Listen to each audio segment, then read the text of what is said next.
without her, there was a lot of things along the way. Like she brought me into it in a way. Something else people were buzzing about was Tayshia being the one to help Blac pick out the ring.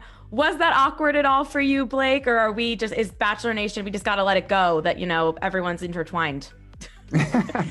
Yeah, I mean, you know, what I look back to and what's funny about this is on her season, one of the only things we ever talked about that was actually aired was the importance of keeping a great relationship with your exes. And this is a weird, and it's the only thing that showed in that season. And, you know, look what happens. You just never know when your ex is going to be helping you pick out an engagement ring, right? So, no, listen, you know, Zach and I are extremely close. Tayshia and I have a great friendship that came from that. And without her, there was a lot of things along the way. Like she brought me into it in a way and spoke well and highly of me to even come on here in the first place. And so without her, I don't know how I would have got through that day because you could tell I was a little bit stressed. Yes.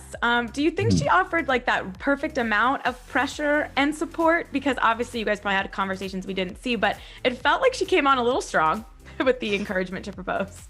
Yeah, you know, I think, well, she just reminded me of the confidence and the boldness that I came here, why I came here, right? And as much as like there's so much weight that comes on the day that can make you start to overthink in that moment, it's like, okay, but let's take a picture, like a bigger picture. Why are you here? Like, what did you come here for? Like, let's really think about this, right? And without her, I probably just would have kept spinning, and she was able to like just make valid points, but then bring me back to what this was all about and why I came here in the first place.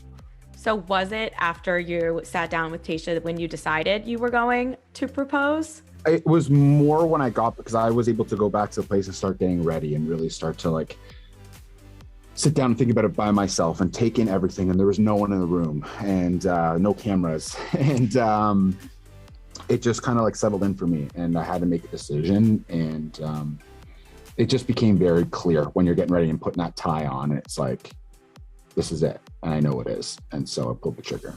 Nice. And Kody, you have said, you know, you were confident you and Blac were going to leave together, but you didn't know if he was going to propose. Do you think you would have been maybe a little disappointed if he didn't, or would you have just been happy to call it a day? I know in the moment, because there was a moment where I didn't think he was proposing. I was just happy to leave with him. I knew that was going to happen no matter what. It's hard to say the impact of that in the real world, you know, it's because you go through so much and you want to take this very seriously. And a proposal and engagement is very serious. I didn't come here to find a boyfriend. I can do that on a dating app, you know? So it's hard to say if we would have survived just as a dating couple. But the fact that we're both committed to each other as, you know, future husband and wife, it just says a lot about our confidence in our relationship.